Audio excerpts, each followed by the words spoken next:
হ্যাঁ, আমার প্রফিট বলতে কি, আমার এটা একটা শখ।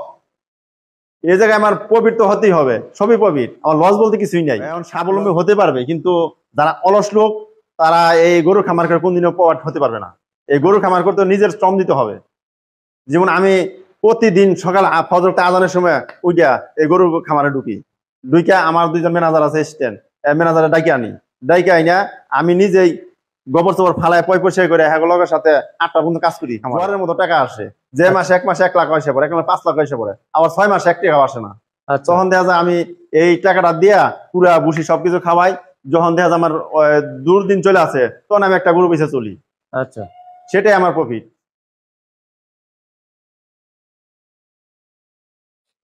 প্রিয় দর্শক, আসসালামু আলাইকুম। দর্শক, আপনাদেরকে প্রীতি ও শুভেচ্ছা জানাচ্ছি নতুন আরেকটি প্রতিবেদনে। দর্শক, দীর্ঘদিন পর আবারও আপনাদের সামনে প্রতিবেদন নিয়ে হাজির হলাম। অনেকে আপনারা বলে থাকেন যে প্রতিবেদন দিচ্ছি না, আসলে একটু খুব ব্যস্ত ছিলাম, ব্যস্ততার কারণে করা হয় নাই। আর দ্বিতীয়ত হলো শহর থেকে খামারগুলো অনেক দূরে দূরে, যার কারণে যাওয়াও হয়ে ওঠে নাই। আমরা আজকে চলে আসছি কাশিমপুর বারেন্দা, গাজীপুর। দেখতেই পাচ্ছেন এখানে পরিপাটি করে পরিকল্পিতভাবে একটি খামার গড়ে তোলা হয়েছে। আর এই খামারটি যিনি করেছেন তিনি খুব শৌখিন মানুষ। সে প্রথমে একটি গরু দিয়ে শুরু করে এখন প্রায় বেশ কয়েকটি গরু রয়েছে। প্রায় 20 বছরের অভিজ্ঞ খামারি। আমরা জানবো তার কাছ থেকে তার খামারের অভিজ্ঞতা সম্পর্কে। তো দেখতেই পাচ্ছেন বেশ কিছু উন্নত জাতের গাভী আমরা দেখতে পাচ্ছি। অনেকে খামার শুরু করতে ভয় পান যে খামার করে আসলে লাভ করতে পারবেন কিনা বা স্বাবলম্বী হতে পারবেন কিনা। সেই সব বিষয় নিয়ে আমরা এই ভাইয়ের সাথে কথা বলবো, যে আসলে বাস্তবতা কতখানি কঠিন গরু লালন পালন করে সফলতা অর্জন করা যায় কিনা আমরা জানবো। আমরা কথা বলি। ভাই, আসসালামু আলাইকুম। ওয়ালাইকুম আসসালাম। কেমন আছেন? আল্লাহ রাখছে ভাই ভালো। কি নাম আপনার? মোহাম্মদ আবু সাইদ খান। আচ্ছা, এই এলাকাটার নাম কি? এই এলাকা হচ্ছে কাশিমপুর, গাজীপুর মহানগর। আচ্ছা, তা আমরা দেখতে পাচ্ছি যে আপনি বাড়ির সাথেই, বাড়ির উঠানি, বাড়ি বরং খামার একটাই। বাড়ি প্লাস খামার। হ্যাঁ, বাড়ি প্লাস খামার একটাই। আচ্ছা আচ্ছা, তো শুধু কি গাভী গরু লালন পালন করেন না? আমার গাভী আছে, ষাঁড় আছে, দুটাই আছে। আচ্ছা, তো প্রথম শুরু করলেন কতদিন আগে? ভাই, আমি তো আসলে শুরু করছি 2001 সালে। 2001 সালে? হ্যাঁ, তার মানে 2001 সালে শুরু করছি। আমার যখন এটা হয় তখন আমার কন্যা সন্তান আসে, তখন তার দুধ খাওয়ানোর দুধ পাই না, তখন দুধের দাম বেশি। পরে চিন্তা করলাম যে একটা গাভী কিনি। আচ্ছা, একটা গাভী কিনা, তার বাছুর, তার দামুর বাছুর, তার হার বাছুর, তার দামুর বাছুর, তার হার বাছুর, এগুলো 5-6টা। পরে হার বেচলাম, জমি কিনলাম, দামুর বাছুর হয়ে গেল গাই। তারপরে তারতে আবার গাই হইলো একটা, তারতে গাই হইলো একটা, তারতে হার হইলো, হার বেচছি, জমি কিনছি। হারাম দেন যা দেন এটি সব আমার কিনা। আমি আমার বাপের 1 শতাংশ জমিও পাই নাই। আচ্ছা, সম্পূর্ণ আমার এই খামার দিয়ে আমি কনস্ট্রাকশন ব্যবসা করি। মানে যেটা হলো যে বাচ্চাকে দুধ খাওয়াইতে গিয়ে আমার খামার করা। হ্যাঁ। আচ্ছা, তারপরে এই যে একটি গাভী দিয়ে শুরু করেছিলেন? হ্যাঁ হ্যাঁ, একটি গাভী দিয়ে আমি শুরু করি প্রথম। আচ্ছা, সেটা 2001-এ? 2001-এ। তার মানে প্রায় 22 বছর হচ্ছে। হ্যাঁ, প্রায় 22 বছর হয়ে গেছে। 22 বছরে সফলতা এবং ব্যর্থতা কতখানি আপনার এই খামার থেকে? সেটা তো আমি বলতে পারবো না ভাই, যেটা সত্য কথা বলতে। আমার এই খামারে কি লাভ লস আমি বলতে পারবো না। এই কারণে আমার পাশাপাশি একটা কনস্ট্রাকশন ব্যবসা আছে। সেই ব্যবসাতে আমি গরুরে খাওয়ান পালন লালন পালন পুরা বুঝি সবকিছু খাওয়াই। আর এটা হচ্ছে দুধটা চলে আসে, সেটা আমার মাসে একটা আয় চলে যায়। আচ্ছা, সেটা আমার আর কোনো হিসাব হয় না। আর এই খামার বলতে আমি কোনো হিসাবই আমার জীবনে করে দেখি নাই। আচ্ছা, না, একটা হিসাব তো অবশ্যই, মানে না, এরকম হিসাব আমি আজ পর্যন্ত করি নাই। আচ্ছা, তা ওভারঅল আসলে কি আপনি কি প্রফিটে আছেন না লসে? হ্যাঁ, আমার প্রফিট বলতে কি, আমার এটা একটা শখ। এই জায়গায় আমার প্রফিট তো হতেই হবে, সবই প্রফিট, আমার লস বলতে কিছুই নাই। লস বলতে কিছুই নাই, কিন্তু একটা সময় বলছেন যে কিছুই ছিল না। হ্যাঁ, একটা সময় আমার কিছুই ছিল না। কিন্তু এই যে ঘুরে দাঁড়ানোর এটা কি আসলে? এটা আসলে কি, আমরা কনস্ট্রাকশন ব্যবসা করি, জোয়ারের মতো টাকা আসে। যে মাসে 1 মাসে 1 লাখ পয়সা পড়ে, 1 মাসে 5 লাখ পয়সা পড়ে, আবার 6 মাসে 1 টাকা আসে না। তখন দেখা যায় আমি এই টাকাটা দিয়া পুরা বুসি সবকিছু খাওয়াই। যখন দেখা যায় আমার দুর্দিন চলে আসে, তখন আমি একটা গরু পিছে চলি। আচ্ছা, সেটাই আমার প্রফিট। আচ্ছা, আমরা একটু যে গাভী দেখতে পাচ্ছি, এটা কি বাচ্চা দিয়েছে নাকি? হ্যাঁ, এটা বাচ্চা দিয়েছে নতুন। ওই যে এটার বাচ্চা লাম্পিন হয়েছিল, 7 দিন হয়েছে এটা বিয়ানির বয়স। আচ্ছা, এটা কি প্রথম বাচ্চা দিয়েছে? এটা প্রথম বাচ্চা দিয়েছে। এটা আমার ওই বললাম যে আপনার ওই 2001 সালে গাই কিনছিলাম একটা। হ্যাঁ, তার মেয়ের বাচ্চা। তার মেয়ের বাচ্চা। হ্যাঁ, তার মানে আপনার জাত উন্নয়ন করা। হ্যাঁ, জাত উন্নয়ন করা। হেই গাভীরি কিন্তু হেই গাভীরি ওই যে আপনি পিছনে একটা গাভী দেখতেছেন, ওটা হেই গাভীরি। আচ্ছা, তাহলে এটা কতদিন হলো বাচ্চা দিয়েছে? এটা বাচ্চা যে 7 দিন বয়স হয়েছে। 7 দিন, এখনো তো দুধই করা হয় নাই? না, এখনো দুধ টান দেই নাই, এবার কাছিলা দুধ ফালাইতেছি। আচ্ছা, তারপরে এই পাশে দেখতেছি এটা খুব ভালো একটা গাভী। হ্যাঁ, এটা তো ফ্রিজিয়ান জাত নাকি? এটা ফিজিয়াম জাত। হ্যাঁ। আচ্ছা, এটা দুধের রেকর্ড কেমন? এটা দুধ মোটামুটি ভালোই, 8-10 কেজি হয়। 8-10 কেজি এক টানে? এক টানে। এক টানে, 2 টানে তাহলে 14-15 কেজি নাকি? হ্যাঁ হ্যাঁ, 2 টানে প্রায় 20 কেজির মতো। 20 কেজির মতো। আচ্ছা, এটা মানে কতদিন হয়েছে? এটা আমার কিনা, এটা আমি কিনে আনছি দেড় কিনা? হ্যাঁ। আচ্ছা, মোটামুটি কয়টা গাভী আছে এখন আপনার ফার্মে? এখন আমার গাভী আছে 10টার মতো। 10টা? সবে কি ফ্রিজিয়ান? হ্যাঁ, সবই ফিজিয়াম। একটা শাহিওয়াল। এটা দেখতেছি শাহিওয়াল। এটা শাহিওয়াল, এটা শাহিওয়াল। এটা আমার পালে, এটা কিনা না। এটা হলো ওই যে বলছিলাম 2001 সালে গাভী, তার নাতি। তার নাতি? তার ঘরে গাভী হয়েছে, তার ঘরে আবার এটা হয়েছে। আচ্ছা, শাহিওয়ালটার যে বাচ্চা দিয়েছে সেগুলো কি জাত দিয়েছে? এটার ঘরে যেটা একটা বাচ্চা হয়েছে, এটা ব্যক্তি শাহিওয়াল হয়েছে। শাহিওয়াল? এটা বীজ শাহিওয়াল বীজ দেওয়া। হ্যাঁ, এটা মনে করেন গাভীও শাহিওয়াল, বীজও দেয় শাহিওয়াল। দুধের রেকর্ড কেমন? এটা দুধ মোটামুটি ভালো, দুধ একটু কম, কিন্তু দুধের মান অনেক ভালো। মান ভালো। আচ্ছা, এগুলো গরু, দেশি গরু শাহিওয়াল গুলো একটু দুধের রেকর্ডটা দুধ একটু কমই হয়। দুধ একটু কম, কিন্তু দুধের মান খুব ভালো। মান ভালো। হ্যাঁ। আবার এইটা আপনার হচ্ছে ফিজিয়াম।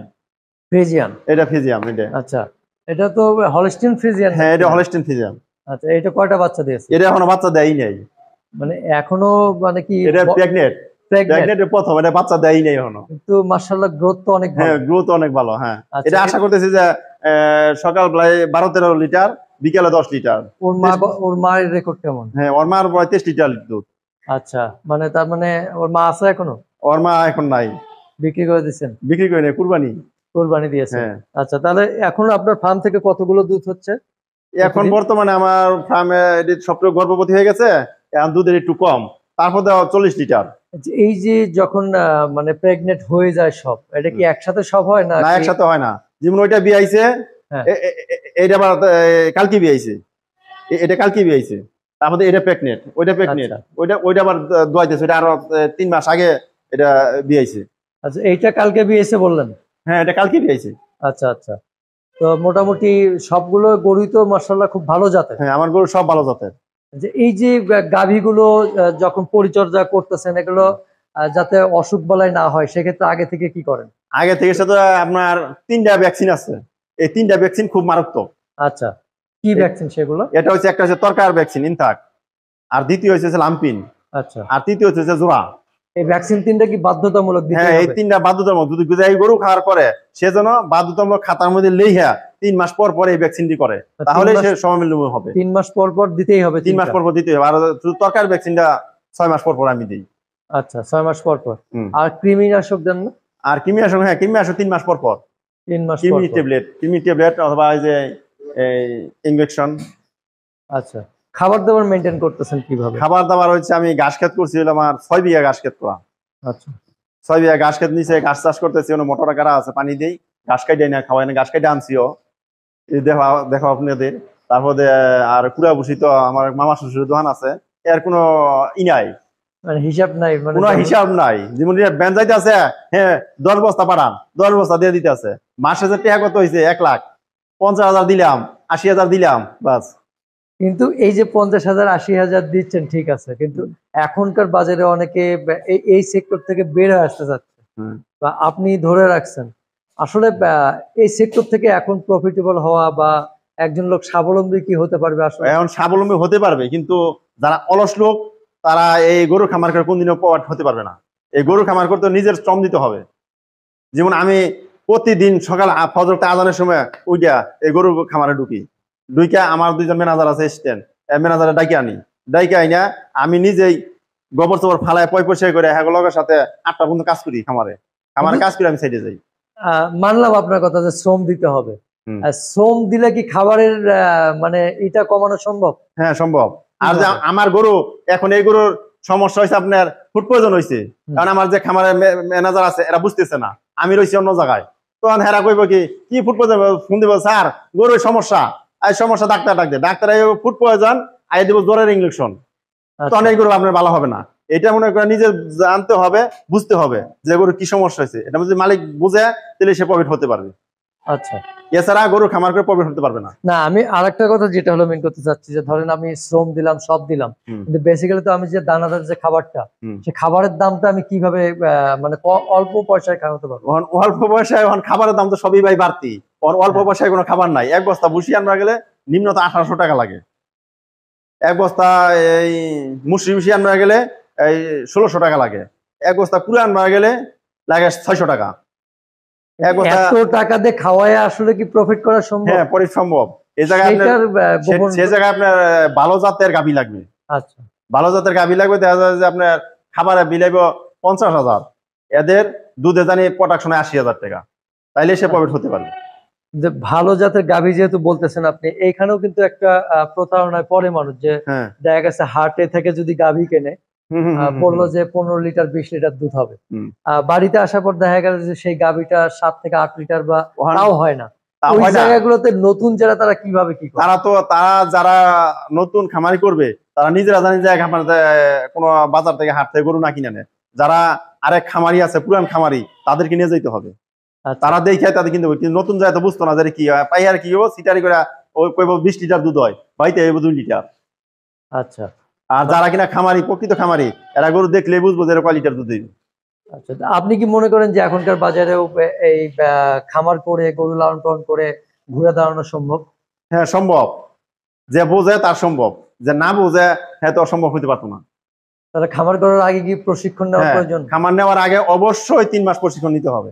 প্রশিক্ষণ নিতে হবে, হ্যাঁ প্রশিক্ষণ নিয়ে করতে পারলে বেটার। প্রশিক্ষণ নিয়ে যদি করতে তাহলে সে প্রফিট হতে পারবে।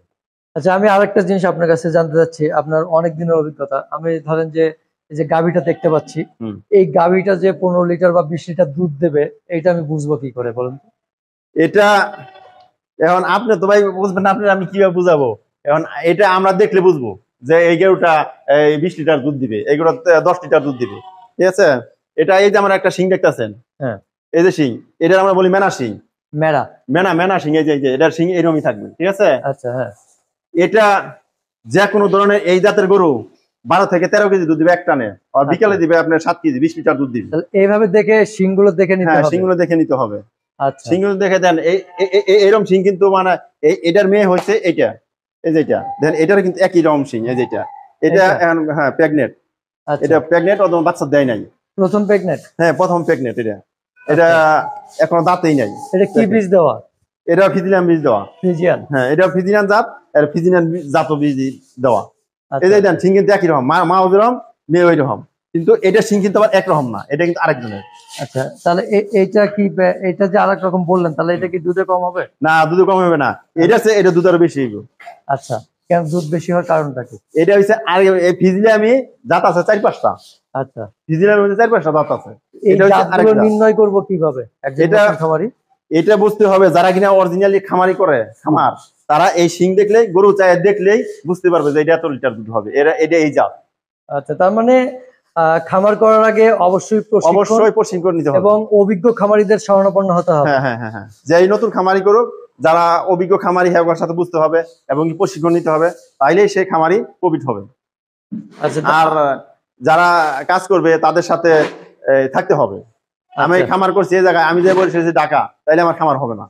আপনার অভিজ্ঞতা থেকে নতুন যারা আসতে চায় বা নতুন যারা খামার করেছে, তাদেরকে কি পরামর্শ দেবেন? আমার অভিজ্ঞতা থেকে? হ্যাঁ, আমার অভিজ্ঞতা যদি করেন সমস্যা নাই, আগে ঘাস খেত করবেন। গরুর খামার যদি করতে হয় তাহলে আগে ঘাস খেত করতে হবে, তারপর সে খামার করতে হবে। আচ্ছা, হ্যাঁ, খামার গরু 10টা কিনে এনে বললাম ঘাস নাই, তখন সে খাওয়াবে কি?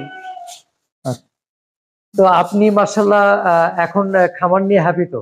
হ্যাঁ, আমার খামার নিয়ে হ্যাপি, মানে আমার খামার যদি গরু আছে দেখেন, একটা গরু মেরা গরু নাই, সব তাজা গরু। আর আমার গরুর 2টা ম্যানেজার রাখছি, আমি একজন, 3 জন, আমার স্ত্রী একজন, 4 জন, আমার মা ওই খামারে কাজ করে। আচ্ছা, মানে পুরো ফ্যামিলি আমার এই খামারে কাজ করে। আর আমার খামার, আমার শোয়া যে বেডরুম আর আমার খামার একটাই ধরা চলে।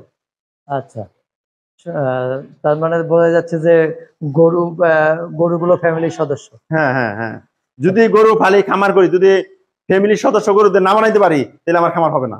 আচ্ছা ভাইজান, যখন গরুটা অসুস্থ হয় বা ট্রিটমেন্ট করতে হয়, ওই সময়টা আপনারা নিজেরা করেন নাকি? না, যখন টুকিটাকি ট্রিটমেন্ট হলে তো এটা আমরা নিজেরাই, আমার শরীরের দোকান থেকে ওষুধ আমরা নিজেরাই করি। আর যখন আমি বড় ধরনের ট্রিটমেন্ট আমরা না বুঝি, তখন আমাদের পশু ডাক্তার আছে, আমাদের মুশারফ ভাই উনি আছে, তাকে আমি ফোন দিই যে ভাই আমার গরু তো সমস্যা, আমি বুঝতেছি না, তখন সে এসে আমার গরু ট্রিটমেন্ট করে। আচ্ছা, এবং কি আমার গরু টাইমলি কি চলে আসে ডাক্তাররা? হ্যাঁ চলে আসে, আমি ফোন দিলে সাথে সাথে চলে আসে। না, অনেক সময় আমরা অনেক এলাকাতে দেখি যে ডাক্তাররা এই আসতেছি করতে করতে না না না না না ভাই, না ভাই, আমি আর যে ডাক্তার আছে ভাই কইলে বিশ্বাস করবেন না, আমি ফোন দেওয়ার সাথে সাথে কয় দোস্ত আইতাছি, এক সেকেন্ডও দেরি করে না। যেটি ডাক্তার আছে, তাতে আমার মুশারফ ডাক্তার আমার দোস্ত, তার আমি দোস্ত বলেই ডাকি। সে মনে করে আমি ফোন দেওয়ার সাথে সাথে কয় দোস্ত কি সমস্যা, অমুক সমকা, কয় ঠিক আছে আমি এই 10 মিনিটের মধ্যে আসতেছি। আচ্ছা, তো ঠিক আছে ভাই, আপনাকে অসংখ্য ধন্যবাদ, ভালো থাকবেন। আসসালামু আলাইকুম। ঠিক আছে।